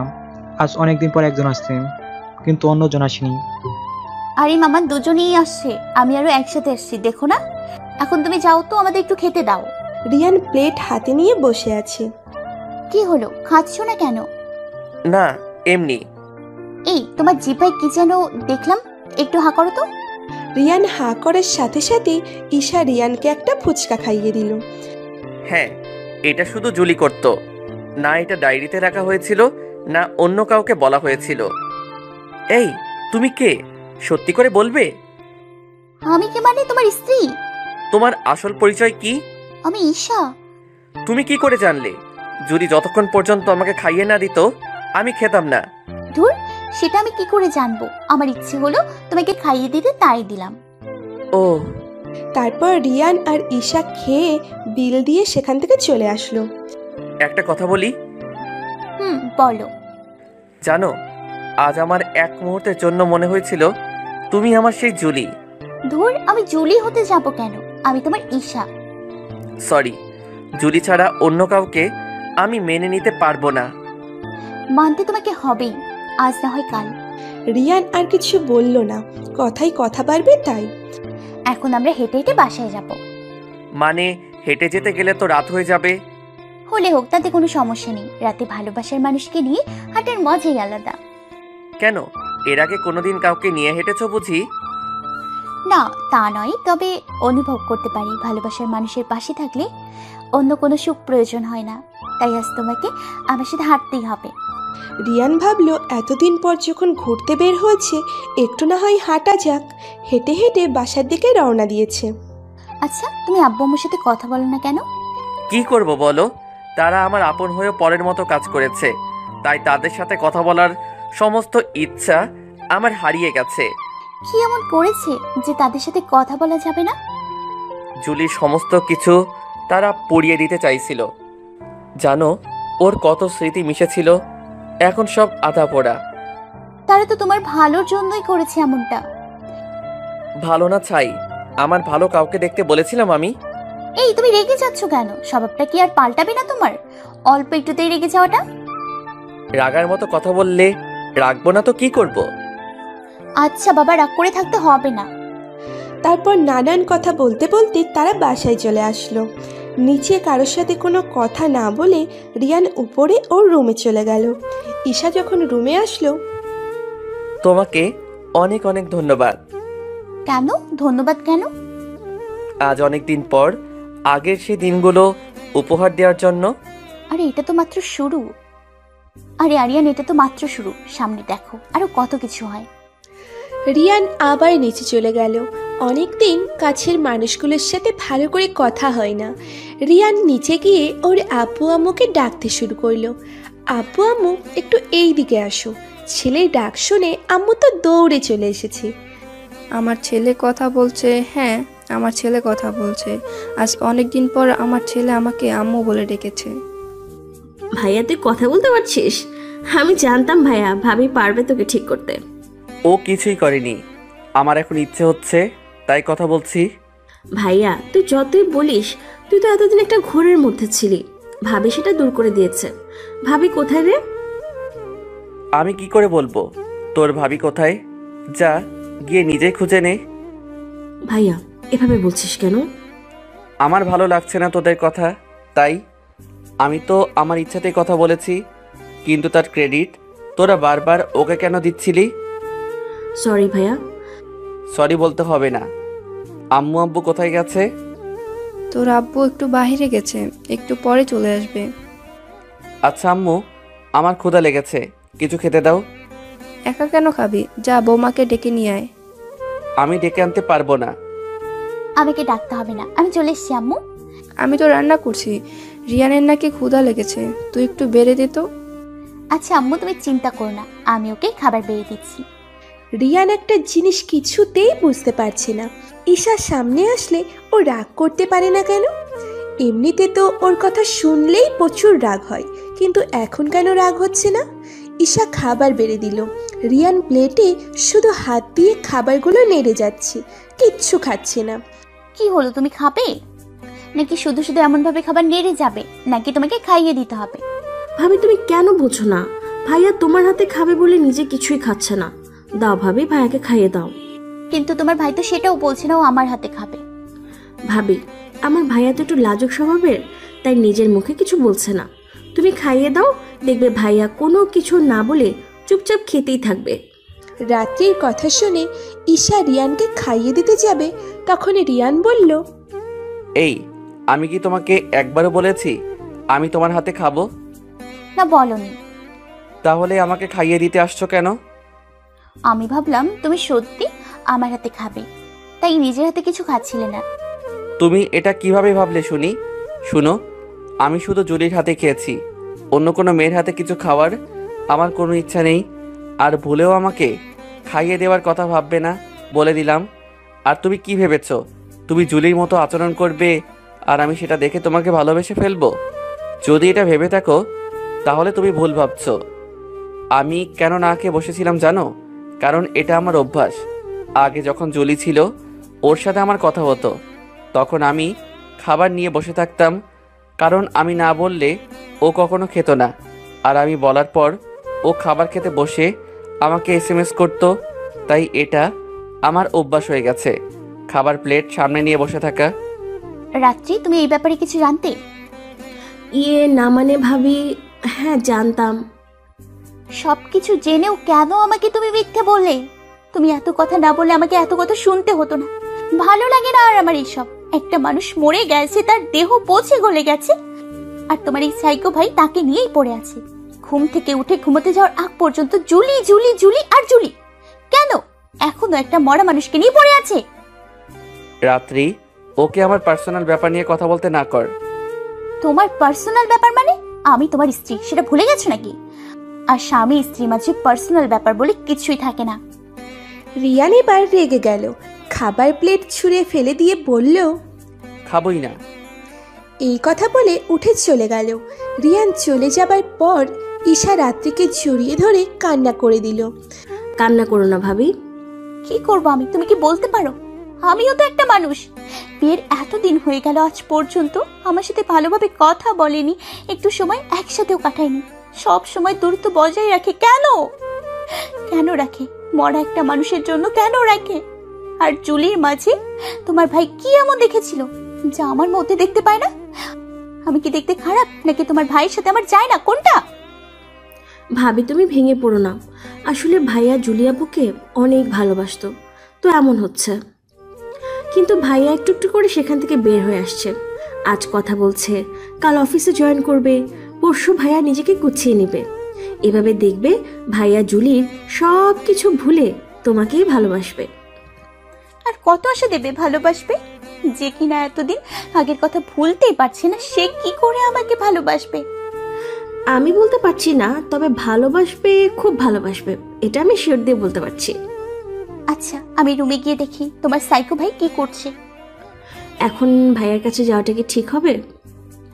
ঠিক হবে, কারণ ও যতক্ষণ একা থাকবে ওর রাগ তত বেশি বাড়বে। তাই গিয়ে ওর সাথে একটু কথা বলি। আচ্ছা ভাবি যাও, তবে দেখো ভাইয়াকে আবার বেশি রাগিয়ে দিও না। আরে সেটা নিয়ে তোমাকে ভাবতে হবে না। ঈশা রুমে চলে গেল। গিয়ে দেখতে পেল রিয়ান জানালা দিয়ে বাইরে তাকিয়ে আছে। কি দেখো এমন ভাবে? রিয়ান কোনো উত্তর না দিয়ে বাইরের দিকেই তাকিয়ে আছে। আমি সরি বাবু, আমার তখন অমন ভাবে বলা ঠিক হয়নি। আমাকে কোন দিক থেকে দেখে মনে হয় আমি বাবু? এই তো আমার বাবু কথা বলেছে। আমি বাবু না, আমি বড় হয়ে গেছি। ধুর, তুমি না একটু রোমান্টিক না। আমি তো তোমাকে ভালোবেসে বাবু বলে ডাকছি। আমার এত ভালোবাসার দরকার নেই। রেগে আছো বাবু? আমাকে বাবু বলবে না বলে দিলাম। ডাকবে ঠিক আছে ডাকো, তবে অমন ন্যাকামি করে ডাকার কি আছে? আমার এমন ভাবে ডাকতে ভালো লাগে। ঈশা কিছু একটা বলতে গিয়েও বলল না। এই, তুমি কিছু একটা বলতে চাইছিলে? না মানে, আমি তো বাবু বলতে যাচ্ছিলাম, কিন্তু তুমি তো রাগ করো, তাই বললাম না। না, তুমি বাবু বলতে চাচ্ছিলে না। রিয়ান দেখো, তোমার পেছন তেলাপোকা। রিয়ান লাফ দিয়ে সেখান থেকে চলে আসলো। তেলাপোকা তোমার পেছনে আসছে, দেখো দেখো। রিয়ান দৌড়াচ্ছিল, সময় সুযোগ বুঝে ঈশা রিয়ানকে ধাক্কা দিল। রিয়ান পড়ে যাচ্ছিল বলে ঈশাকে ধরলো, আর ঈশাকে ধরেই বিছানার উপর পড়ে গেল। রিয়ান নিচে আর ঈশা রিয়ানের উপরে। রিয়ান আর নিজের মধ্যে নেই। ঈশার চোখ গেল রিয়ানের ঠোঁটের দিকে, যেটা অনেক দিন থেকেই লক্ষ্য করে আসছে। আজ আর সুযোগ হাতছাড়া করবে না। ঈশা আজ যে সুযোগ পেয়েছে সেই সুযোগ হাতছাড়া করবে না। রিয়ান বেচারা নিচে পড়ে আছে, আর ঈশা শক্ত করে রিয়ানকে চেপে ধরে রেখেছে। আস্তে আস্তে ঈশা মুখ সামনে এগিয়ে নিয়ে যাচ্ছে। তারপর কি হলো? না থাক, কমু না, শুধু এইটুকু বলি, ঈশার ঠোঁটে যে লিপস্টিক ছিল সেটা রিয়ানকে খাইয়ে দিয়েছে। ঈশা তখনও রিয়ানের বুকের উপর শুয়ে আছে। এমন সময় রাত্রি রুমে এসে এমন দৃশ্য দেখে বলল, ও সরি, ভুল সময়, আমি ভুল জায়গাতে চলে এসেছি। ব্যাপার না, তুমি যাও, আর যাবার আগে দরজাটা আটকে দিয়ে যাবে। আর কে আসবে? আম্মু তো রান্না করছে, আর আব্বু বাইরে। আমিও যাচ্ছি, তোমরা চালিয়ে যাও। রাত্রি চলে গেল। ঈশা, এসব কি হচ্ছে? কি হচ্ছে তুমি বুঝতে পারছো না? আমি আমার জামাইকে আদর করে দিচ্ছি। তাই বলে অমন পচামার্কা লিপস্টিক তুমি আমাকে খাইয়ে দিবে? এর আগে না আমি তোমাকে বলেছিলাম তুমি লিপস্টিকের ফ্লেভার চেঞ্জ করো? কিন্তু রিয়ান ঈশাকে ধাক্কা দিয়ে সরিয়ে বলল, এই, তুমি এই লিপস্টিক কবে থেকে নাও? কেন? এটা তো আমি সেই প্রথম থেকেই নিয়ে থাকি। রিয়ানের কেমন জানি খটকা লাগলো, কারণ জুলিও এই ফ্লেভার খুব বেশি পছন্দ করত। এর আগে একদিন রিয়ান খুব বেশি রাগ করেছিল। জুলি কোনো উপায় না পেয়ে এমনভাবে জোর করে লিপস্টিক খাইয়ে দিয়েছিল। আজ যখন ঈশাও সেম কাজটা করছিল, রিয়ান তখন সেই দিনের ঘটনাকেই অনুভব করছিল, তাই তো আর বাধা দিতে পারেনি। কি হলো অমন করে, তুমি কি ভাবছো? কিছু না, তবে এটা ভাবছি বিয়ের পর তো শ্বশুরবাড়ি গেলাম না, তাই এবার আমি আমার শ্বশুরবাড়ি যাব। শ্বশুরবাড়ি হঠাৎ? তুমি অমনভাবে তোতলাচ্ছ কেন? কই কিছু না, আজ না গেলে হয় না? না হয় না, আমরা আজ এক্ষুনি যাব। তাহলে কাল সকালে যাই, আজ তো অনেক রাত হয়ে গেছে। এই, আমি এত কিছু শুনতে চাই না, আমি আজই যাব। রিয়ানের সন্দেহ আরও বেড়ে গেল। যদি আজ না যাও তাহলে কিন্তু আমি তোমাকে ছেড়ে চলে যাব। ঈশা রিয়ানের কাছে গিয়ে বলল, এই একবার যেতে দিয়েছি বলে তুমি কি ভাবছো? হ্যাঁ, বারবার যেতে দিব? ঠিক বুঝলাম না, একবার মানে কবে আবার আমাকে যেতে দিছিলা? কই, আমি এই কথা কখন বলেছি? আমি এত কথা শুনতে চাই না, আমি আজ তোমাদের বাসায় যাব। আচ্ছা, আমরা আজকেই যাব। তবে তুমি এখানে একটু দাঁড়াও, আমি আব্বু আম্মুকে একটু ফোন করে নিই। ঈশা ফোন করতে বাইরে চলে গেল। কতক্ষণ পরে সে বলল, আব্বু আম্মু তো বাসায় নেই। তাহলে কোথায় গেছে? আব্বু আম্মু নাকি আমার নানুর বাড়ি গেছে, বাসায় মামা আর মামিকে রেখে গেছে। আচ্ছা চলো, তাও আমি তোমাদের বাসায় যাব। ঈশা জামা কাপড় গুছিয়ে রিয়ানের জামা কাপড় গুছিয়ে নিল। তারপর সেই রাতে তারা বেরিয়ে গেল। ঈশা নিজেই গাড়ি ড্রাইভ করছে। আয়েশা, তুমি এইদিকে কই যাচ্ছ? তোমাদের বাসা তো অন্য রাস্তায়। আরে না, ওটা তো ভাড়া করা বাসা ছিল, আমাদের নিজেদের বাসায় এই রাস্তা দিয়ে যেতে হয়। গাড়ি যত এগুচ্ছে রিয়ানের বুকে ধুকপুকানি তত বেশি বৃদ্ধি পাচ্ছিল, কারণ এই রাস্তাটাই জুলিদের বাসায় যাওয়ার রাস্তা। তাহলে কি রিয়ান যেটা ভাবছে সেটাই? একসময় সেই চিরচেনা বাসার সামনে গাড়ি এসে থামলো। এটা কাদের বাসা? আগে আমার মামার বাড়ি ছিল, কিন্তু মামা আমাদের কাছে সবকিছু বিক্রি করে লন্ডন চলে গিয়েছিল। আবার কিছুদিনের জন্য আসছে, কিছুদিন পর আবার চলে যাবে। ও, তবে ঈশা জুলির আত্মীয়, এটা কখনো ঈশা বলল না কেন আমায়? ঈশা আগে আগে যাচ্ছে, রিয়ান পিছনে পিছনে যাচ্ছে। সবাই যেহেতু ওদের ব্যাপারে জানতো, সেহেতু এই বাসায় অনেকবার আসা হয়েছে। বাসাটা আগের মতোই আছে। ঈশা কলিং বেল চাপ দিল। কিছুক্ষণ পর দরজা খুলে দিল। ঈশা ভিতরে চলে গেল, কিন্তু রিয়ানের জুতোর ফিতা যে খুলে গেছে আর রিয়ান সেটা বাঁধতে ব্যস্ত। ঈশা সেটা খেয়াল করলো না। হঠাৎ ভেতর থেকে আওয়াজ এলো, জুলি, তোরা এসে গিয়েছিস? জুলির আম্মু এখানে কেন? আরে রিয়ান, তুমি কেমন আছো বাবা? আমি কেমন আছি সেটা পরে বলছি, আগে বলুন এখানে একটু আগে জুলির নাম ধরে ডাকা হয়েছিল কেন? আরে হ্যাঁ, আসলে মাম্মি আমাকে জুলি বলেই ডাকে। ওনার মেয়ে গাড়ি অ্যাক্সিডেন্টে মারা যায়। আন্টি, আমাকে মাফ করে দিবেন, আমার জন্যই। আর বলতে না পেরে রিয়ান কান্নায় ভেঙে পড়ে। জুলির আম্মু তখন রিয়ানের কাছে গিয়ে বলল, কাঁদছো কেন? আর আগে তো আমাকে আম্মু বলতে, এখন আন্টি বললে আমাকে পর করে দিচ্ছ। আগে যার জন্য আম্মু বলতাম সেই তো আর নেই। তো কি হয়েছে? আমার এই মেয়েকে তো বিয়ে করেছো, আর তাই তুমি এখনো আমার আম্মু বলেই ডাকবে। ডাকো আম্মু বলে, ডাকো। আম্মু, আমি না সত্যি সেদিন বুঝতে পারি নাই এত কিছু হয়ে যাবে। আপনাদের সাথে যে কথা বলবো সেই সুযোগটাও আমি পাইনি। হাসপাতাল থেকে ছাড়া পাওয়ার পর আমি আপনাদের বাসায় আসি, কিন্তু জানতে পারি সবাই নাকি দেশ ছেড়ে চলে গেছেন। কোথায় গেছেন সেটাও জানি না। আরে এভাবে বাচ্চাদের মতো কাঁদছো কেন? আল্লাহ যা করেন ভালোর জন্য করেন, এমনিও আমার মেয়ে। এই বলেই থেমে গেল। আপনার মেয়ে কি আম্মু? কিছু না, যাও উপরে যাও, অনেক রাত হয়ে গেছে। আজ আর কথা নাই, কাল কথা হবে। আর ঈশা, তুই ওখানে দাঁড়িয়ে আছিস কেন? যা রিয়ানকে নিয়ে উপরে যা। ঈশা রিয়ানের হাত ধরে রিয়ানকে উপরে নিয়ে গেল। এই, তুমি সবসময় এত বেশি কান্না করো কেন? কাউকে কখনো ভালোবেসেছো? বেশিছি তো। তাকে ছাড়া থাকা কত কষ্টের সেটা তো বুঝতে পারো। তাকে ছাড়া থাকা কষ্টের, কিন্তু আমি তো তাকে ছাড়া থাকবো না। এই যে তোমাকে সবসময় আমার কাছেই বেঁধে রাখবো। আচ্ছা তুমি যাও, ফ্রেশ হয়ে আসো, আমাকে একটু একা থাকতে দাও। আচ্ছা তুমি এখন বসো, আমি ফ্রেশ হয়ে আসি। ঈশা যখন যাচ্ছিল তখন রিয়ান খেয়াল করে দেখল ঈশার পিঠে একটা তিল, আর তিলটা অন্যান্য তিলের থেকে একটু বড়, যেটা জুলির পিঠেও ছিল। এইবার রিয়ানের পুরোপুরি সন্দেহ হলো এটাই জুলি। কোনোভাবে শুধু মুখের গঠন চেঞ্জ করেছে। আজ একটা সমাধানে আসা যাক। আর একেবারে শিওর হবার জন্য রিয়ান একটা প্ল্যান করলো। ঈশা ফ্রেশ হয়ে বের হবার পর বলল, ঈশা, তোমাকে একটা রিকোয়েস্ট করব, রাখবে? অবশ্যই রাখবো, বলো কি রিকোয়েস্ট? হাত ছাড়া তোমার কোনো জামা আছে? হ্যাঁ আছে, কিন্তু কেন? সেটা পরে এখন আমার সামনে একটু আসবে প্লিজ। মনে হচ্ছে আজ আমার বরটার রোম্যান্স করার শখ জেগেছে। ওকে, তুমি একটু অপেক্ষা করো, আমি এক্ষুনি পরে আসছি। কিছুক্ষণ পর ঈশা হাতাছাড়া জামা পরে রিয়ানের সামনে এসে দাঁড়ালো। এই যে চলে এসছি। রিয়ান ঈশার বাঁ হাতে লক্ষ্য করলো, আর যেটা ভেবেছিল সেটাই সুন্দর করে লেখা আছে J+R। রিয়ান ঈশাকে জড়িয়ে ধরে বলল, তুমি আমার জলি। হ্যাঁ, তুমি আমার জলি। আরে তুমি কি পাগল হয়ে গেল নাকি? আমি কেন তোমার জুলি হতে যাব? আমি ঈশা। মিথ্যা বলবে না তুমি। জুলির সাথে ঝগড়া হবার পর জুলি এমনভাবে ওর বাম হাত কেটে লিখেছিল J+R, আর তোমার পিঠে যেখানে তিল ঠিক সেখানে জুলিরও তিল ছিল। তো কি হয়েছে? তুমি আমার জুলি।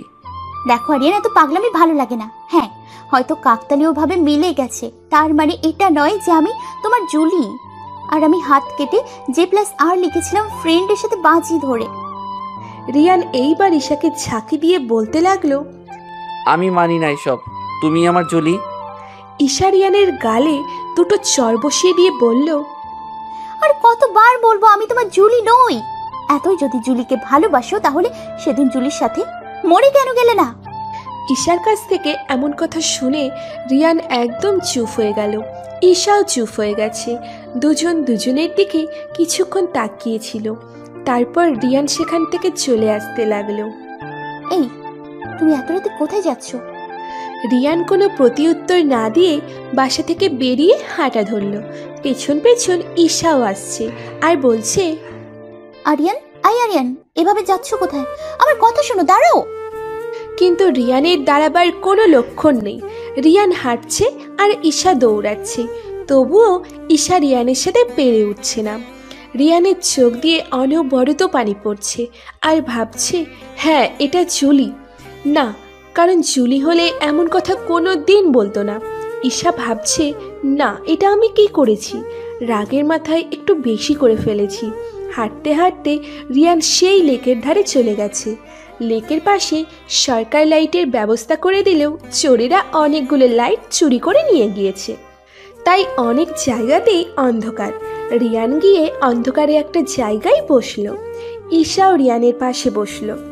রিয়ান ঈশার দিকে না তাকিয়ে আনমনে সামনের দিকে তাকিয়ে আছে। অনেকক্ষণ নীরবতা। ঈশাই নীরবতা ভেঙে বলল, আর কতক্ষণ এখানে এভাবে বসে থাকবে? চলো বাসায় চলো, রাত হয়ে যাচ্ছে। কি হলো? আমি কিছু বলেছি তো? বাসায় চলো, রাত বাড়ছে। আমি যাব না। যাবে না মানে কি? এখানে কি এভাবে বসে থাকবে নাকি? হ্যাঁ থাকবো। বাসায় চলো বলছি। আমার সময় হলে আমি চলে যাব। সময় না, তোমাকে এক্ষুনি আমার সাথে বাসায় যেতে হবে। বলছি তো আমি যাব না। কান দিয়ে যাচ্ছে না নাকি? হ্যাঁ যাচ্ছি না, কিন্তু তুমি এখানে বসে থাকবে কেন? আমার এখানে বসে থাকতে ভালো লাগছে, তাই থাকবো। যাও তো, আমাকে একটু একা থাকতে দাও। আমার ভালো লাগছে না। রাগ করেছো? রাগ? কার উপর রাগ করব? কার উপর মানে? আমার উপর রাগ করেছো তুমি? না, একটু রাগ করিনি তোমার উপর। উল্টো আমি তোমার কথায় অনেক খুশি হয়েছি জানো। খুশি হয়েছো মানে? ওই যে তুমি বললে না আমি এত জুলি জুলি করি, আর জুলিকে এত যদি ভালোবাসি, ওর সাথে মরে গেলাম না কেন? হ্যাঁ সত্যি, সেদিন আল্লাহ কেন যে আমাকে নিয়ে নিল না। আমি এখন সবার কাছে একটা বোঝা হয়ে গেছি। সত্যি এখন আর বেঁচে থাকতে ভালো লাগে না। আত্মহত্যা পাপ, যদি পাপ না হতো নিজেকে শেষ করে দিতাম আমি। এই তুমি সব কি বলছো? কেন, ভুল কি কিছু বলেছি আমি? তুমি না একটু আগে এই কথা বললে। আমি তো রাগের মাথায় বলে ফেলেছি, তার জন্য কি তোমার মন খারাপ করে বসে থাকতে হবে? আমি কই মন খারাপ করে বসে আছি? তুমি না বলেও আমি বুঝতে পেরেছি। বেশি বোঝা ভালো না। আমি মোটেও মন খারাপ করে নেই। আমি জানি তোমার মন খারাপ। চলো না, বাসায় চলো। তুমি চলে যাও, আমি আজ বাসায় যাব না। তোরাতে বাসায় কি করে একা যাব? সাথে তো গাড়িও আনিনি। তুমি কি করে যাবে সেটা তোমার ব্যাপার। এমন ভাবে কেন বলছো? রাস্তায় যদি আমার কিছু হয়ে যায় তখন কি করবে? রিয়ান কিছুক্ষণ কিছু একটা ভেবে বলল, আচ্ছা চলো।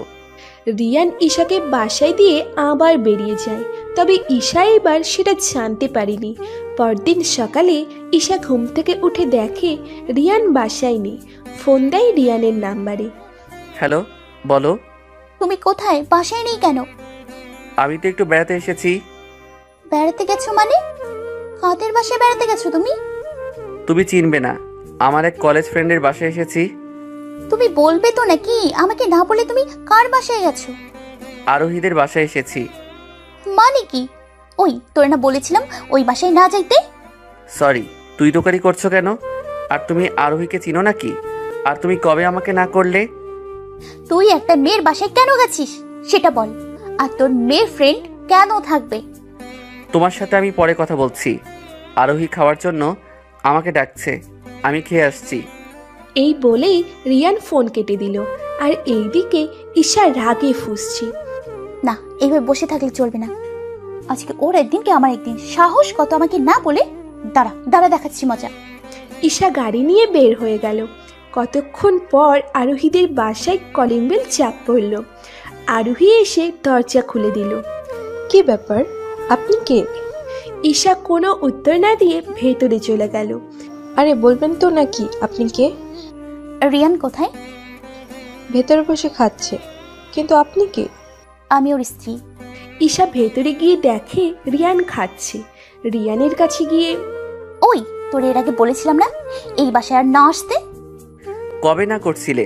আর তোমার সাথে কথা পরে বলছি, আগে আমাকে খেতে দাও। আরে রাখ তোর খাওয়া, আজকে বাসায় চল, তোর খবর আছে। এই বলেই রিয়ানের কলার ধরে উঠিয়ে নিয়ে যাচ্ছে। রিয়ান আরোহীকে উদ্দেশ্য করে বলছে, দোস্ত, আজকে চলে যাচ্ছি, কিন্তু আমি আবার আসবো। আর হ্যাঁ, তোর হাতে রান্নাটা অনেক ভালো ছিল। আর আঙ্কেল আন্টিকে আমার সালাম জানিও। ঈশা আরও রেগে গিয়ে দ্রুত গতিতে সেখান থেকে রিয়ানকে নিয়ে চলে আসলো। এসে রিয়ানকে গাড়িতে বসিয়ে গাড়ি চালাতে শুরু করলো। রাগে ঈশার চোখ মুখ লাল হয়ে আছে। আচ্ছা, তুমি কি আরোহীকে আগে থেকে চিনতে? আমি কিভাবে আগে থেকে চিনবো? তাহলে জানলে কিভাবে এখানে আরোহীদের বাসা? এমন প্রশ্ন শুনে ঈশা একটু ঘাবড়ে গেল। কেন, আমার কি কোনো ফ্রেন্ড নেই? আমি তাদের মাধ্যমে জেনে নিয়েছি। ও তাই বলো? এখন আর একটা কথা হবে না, তোর সাথে আমার বোঝাপড়া হবে বাসায় গিয়ে। সে বাসায় গিয়ে বোঝাপড়া করো আর যাই বলো, আরোহীর হাতের রান্নাটা সেই লাগছে আমার কাছে, একদম সেই আগের মতোই আছে। উফ, আরোহী নাকি এখনো বিয়ে হয়নি? বিয়ে হয়নি তো কি হয়েছে? আরোহীকেই বিয়ে করা দরকার ছিল, তাহলে অন্তত প্রতিদিন এত ভালো ভালো রান্না খেতে পারতাম। ঈশা এবার গাড়ি থামিয়ে রিয়ানের গলা চেপে ধরে বলল, আর একবার যদি ওই মেয়ের নাম উচ্চারণ করেছিস তোকে মেরে আমি জেলে যাব, এই আমি বলে দিলাম। আরে আমার লাগছে তো, আমার দম বন্ধ হয়ে আসছে, ছেড়ে দাও আমাকে। তাহলে বল, ওই মেয়ের নাম আর মুখে আনবি? না না, আর আনবো না, ছাড়ো আমায়। ঈশা রিয়ানের গলা ছেড়ে দিল। আমি বুঝলাম না, তুমি আরোহীর নাম শুনে এত রেগে যাও কেন? তুই আবার ওর নাম নিলি? সরি, আর নিব না ওর নাম। সারা রাস্তা রিয়ান চুপ করে বসেছিল। এই আমরা চলে এসেছি, এখনো কেন বসে আছিস? না, আমি নামবো না। আমাকে মারবে তুমি? সেটা এখানে না, রুমে নিয়ে গিয়ে মারবো। কিন্তু আমার দোষ কি? সেটাও রুমে গিয়ে বলবো। এই বলে রিয়ানকে গাড়ি থেকে নামিয়ে জোর করে ধরে রুমে নিয়ে গেল। তারপর রুমের দরজা বন্ধ করে দিল। এই দরজা আটকালে কেন? যাতে করে তুই পালিয়ে যেতে না পারিস, হারামি। রিয়ানকে ধাক্কা দিয়ে বিছানার উপর ফেলে দিয়ে বলল, তোকে বলেছিলাম আমি ওই বাসায় না যেতে। না, তুমি বলনি, জুলি বলছিল। সে যেই বলুক, তবুও তুই গেলি কেন? জুলি কষ্ট পাবে বলে আমি যেতাম না, কিন্তু এখন তো জুলি নেই, তাই। জুলি কষ্ট পায় না ঠিক আছে, কিন্তু অন্য একজন যে কষ্ট পাচ্ছে। এই বলেই বুকের উপর কিল ঘুষি শুরু হয়ে গেছে। আরে আমার লাগছে, ব্যথা পাচ্ছি তো। ব্যথা পাবার জন্যই তো দিয়েছি, আমাকে কষ্ট দিলি কেন তুই? আমি কিভাবে তোমাকে কষ্ট দিলাম? তুই জানিস না আমি আরোহীকে সহ্য করতে পারি না। আমি জানতাম জুলি সহ্য করতে পারে না, কিন্তু তুমিও যে পারবে না সেটা জানতাম না। আর কেনই বা পারো না? কারণ ওই ডাইনি তোকে প্রপোজ করেছিল। তুমি সেটা জানলে কিভাবে? আমাকে রাত্রি বলেছে। একদম মিথ্যা বলবা না, এটা আমি আর জুলি ছাড়া কেউ জানে না। তাহলে তুমি আমার জুলি বলো। রিয়ানের কথা শুনে ঈশা রিয়ানকে ছেড়ে দিয়ে বলল, আমার কাজ আছে, আমি গেলাম। রিয়ানের কথা শুনে ঈশা রিয়ানকে ছেড়ে দিয়ে রুম থেকে বের হয়ে চলে গেল। ঈশার এমন ব্যবহারে রিয়ানের সন্দেহ আরও বেড়ে গেল। আর জুলি আর রিয়ান যেই কথাটা জানতো সেই কথা ঈশা জানলো কিভাবে সেটা ভাবার বিষয়। এটাই জুলি, হ্যাঁ এটাই জুলি। তবে আমার কাছ থেকে লুকিয়ে থাকছে নাকি লুকিয়ে থাকার পেছনে অন্য কোনো কারণ আছে? না, এইবার আমাকে আরও বড় প্ল্যান করতে হবে। যদি এটা জুলি হয় তাহলে ও নিজে স্বীকার করবে ও জুলি। রিয়ান নিচে চলে গেল, দেখে ঈশা জুলির আম্মুর সাথে বসে কি জানি গল্প করছে। রিয়ানকে দেখে জুলির আম্মু বলল, রিয়ান, তুমি কিন্তু আমার মেয়ের সাথে এটা একদম ঠিক করোনি। আপনার মেয়ে মানে? কার সাথে? ঈশা আমার মেয়েই তো, তুমি ওকে কাঁদিয়ে ঠিক করোনি। আমি কিভাবে ওকে কাঁদালাম? তুমি আরোহের বাসায় কেন গিয়েছিলে? আম্মু, জুলি আমাকে বলেছিল আল্লাহ না করুক যদি জুলির কোনোদিন কিছু হয়ে যায় তখন তো আমি একা হয়ে যাব। কিন্তু আমি যদি এমন কাউকে খুঁজে পাই যে আমাকে জুলির মতো করেই ভালোবাসে, তার সাথে রিলেশন করতে। না আম্মু, আমি কোনোদিন ওকেই। কি হলো, থেমে গেলে কেন? আর আমি এমন কাউকে খুঁজে পেয়েছি, তাই আমি তার সাথে রিলেশন করব। জুলিকে দেওয়া কথা আমি ফেলতে পারবো না। তার মানে কি রিয়ান, তুমি কি এখন ঈশাকে ছেড়ে অন্য কারোর সাথে রিলেশন করবে নাকি? দেখুন আম্মু, জুলিকে আমি নিজের থেকেও বেশি ভালোবাসতাম। ও চলে যাওয়ার পর আমি অন্য কাউকে খুঁজে দেখিনি। কিন্তু কাল যখন আরোহীর বাসায় গেলাম তখন আমি বুঝতে পারলাম আরোহী আমাকে জুলির মতোই ভালোবাসে। তাই আমি আরোহীর সাথে রিলেশন করে জুলিকে দেওয়া কথা রাখতে চাই। খেয়াল করে দেখলাম ঈশা আমার দিকে কেমন করে যেন তাকিয়ে আছে। চলে আসলাম রুমে। কতক্ষণ পর ঈশা আসলো। রিয়ান, তুমি একটু আগে যা বলেছিলে সব কি সত্যি? আমি অন্যদিকে তাকিয়েছিলাম, তবে বুঝতে পারছিলাম ঈশা কান্না করছে। হ্যাঁ, যা বলেছি সব সত্যি। তাহলে সেটা আমাকে আগে বলতে। আমাকে বলার সুযোগ দিলে তো বলবো। তুমি আরোহীর সাথে রিলেশন করতে পারবে না। তাহলে তুমি স্বীকার করো তুমি আমার জুলি। রিয়ান, আমি যেটা নই সেটা স্বীকার কেন করব? আমি জানি তুমি আমার জুলি। তুমি ভুল জানো। তার মানে তুমি আমার জুলি না, তাই তো? হ্যাঁ, ঠিক তাই। আমি ঈশা। তাহলে তোমার কথা রাখতে পারলাম না, সরি। কেন রাখতে পারবে না? কারণ আমি জুলিকে কথা দিয়েছিলাম যে। তুমি এরকম কোনো কথা দাওনি। সেটা তুমি জানবে কিভাবে আমি জুলির কাছে কোনো কথা দিয়েছিলাম কিনা? কারণ তুমি কি? আমি তোমার বউ। বউ তো কি হয়েছে? তাই তুমি আরোহীর সাথে কোনো প্রকার রিলেশন রাখতে পারবে না। সেটা আমি বুঝে নিব। ওই, আমি যেটা বলেছি কান দিয়ে যাচ্ছে না নাকি? ভালোভাবে বলছি তাই হজম হচ্ছে না। আমি থাকতে আবার অন্য মেয়ের সাথে রিলেশন একদম মেরে ফেলবো। মেরে ফেলো, তাও আমি জুলির কাছে তাড়াতাড়ি যেতে পারবো। না, মারবো না। ওটাও একটা ডাইনি। ওর জন্য এখনো আমি আমার স্বামীর ভালোবাসা পাইনি। এই বেলা অনেক হয়ে গেছে, আমার ক্ষুধা লাগছে। তুমি না ওখান থেকে খেয়ে আসলে? খেতে দিলে তো খাবো, মাত্র তো খেতে বসেছিলাম আর তুমি আমাকে নিয়ে আসলে। বেশ করেছি। আমি থাকতে কেন তুমি ওর হাতে রান্না খাবে? আমার ইচ্ছে হয়েছে তাই খেয়েছি। গুল্লি মারি তোর ইচ্ছার, নিচে চল, খেতে দিচ্ছি। আমি একটা ভিলেনি হাসি দিয়ে আবার বললাম, এমনভাবে বললে আমি যাব না। জানো আরোহী আমাকে কত সুন্দরভাবে খেতে ডাকছিল। কিভাবে ডাকছিল? আমি ঘুমেছিলাম, আরোহী আসলো, এসে আমাকে ডাকলো, এই শুনছো, তোমার জন্য কত কিছু রান্না করেছি, খাবে চলো। আমার কথা শুনে এসে ঢুম করে আমার নাকে একটা ঘুষি দিল। আউ! সরি, আমি তোমাকে মারতে চাইনি। তোমার কথা শুনে আমার আরোহীর উপর রাগ হয়ে গেছিল, তাই ভেবেছিলাম তুমি আরোহী। উফ, কি ব্যথা! চলো নাকি বরফ ধরবো? লাগবে না, আমাকে মেরে এখন আসছে আদর করতে। সরি বাবু, আমি ইচ্ছে করে দেইনি, চলো না। বলেই জোর করে নিয়ে গেল। তারপর যখন বরফ ধরছিল তখন জুলির আম্মু এসে বলল, কি রে, ওর নাকে কি হয়েছে? আর বলো না, জামাই আদর করতে একটু বেশি হয়ে গেছে, তাই বরফ ধরতে হচ্ছে। তোমার জামাই এত দুষ্টু যে আদর বেশি পেতে চেয়েছিল, যার ফলে এখন এই অবস্থা। তারপর ঈশা আমাকে উদ্দেশ্য করে বলল, এই চলো, আর নাক ধরে বসে থাকতে হবে না, খাবে চলো। না, আমি খাবো না। আমাকে মারলে কেন? তুমি ওই কথাটা আমাকে কেন বললে? আমি তো সত্যি বলছি। তাই মেরেছি। চলো খাবে, চলো এখন। তোমার জন্য একটা শাস্তি আছে, যদি সেটা মাথা পেতে নাও তাহলে খেতে পারি। বলো কি শাস্তি? আমাকে খাইয়ে দিতে হবে। বলো দিবে? এটা কোনো শাস্তি হলো? এটা তো আমার জন্য খুশির বিষয়। চলো, তোমাকে আজ আমি নিজ হাতে খাইয়ে দিব। কয়েকদিন পর রিয়ান অনেকভাবে চেষ্টা করেছে, কিন্তু কোনোভাবেই ঈশার মুখ দিয়ে এটা বলাতে পারছে না যে ওই জুলি। তবে রিয়ানও হাল ছেড়ে দেওয়ার পাত্র নয়। বাইরে থেকে ঘুরে এসে রিয়ান রুমে প্রবেশ করলো, তবে আসার আগে সিগারেট আর মদের বোতল নিয়ে এসেছে। জুলি একদম এইগুলো সহ্য করতে পারে না। ঈশা রুমেই ছিল। রিয়ানের হাতে এই সব কিছু দেখে, জানো জুলি এইগুলো খুব পছন্দ করত। আমি আর জুলি একসাথে বসে খুব খেতাম। জুলি তো ফুরফুর করে সিগারেট টানতো। দাও, আমিও টানবো। ঈশার কথা শুনে এই প্রথম রিয়ান কিছুটা অবাক হয়ে গেল, আর মনে হলো এটা জুলি না, কারণ জুলি সিগারেটের ধোঁয়াই সহ্য করতে পারতো না, সেখানে নাকি সিগারেট টানবে। মানে তুমি সিগারেট খাবে?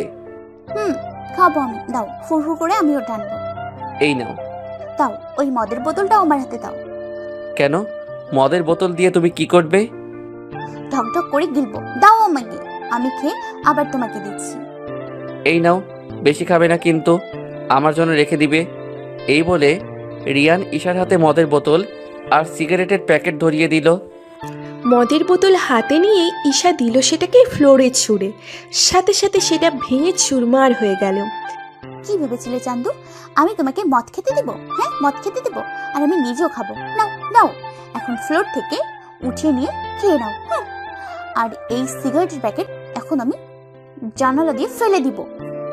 এই বলেই ঈশা জানলার দিকে যেতে লাগলো।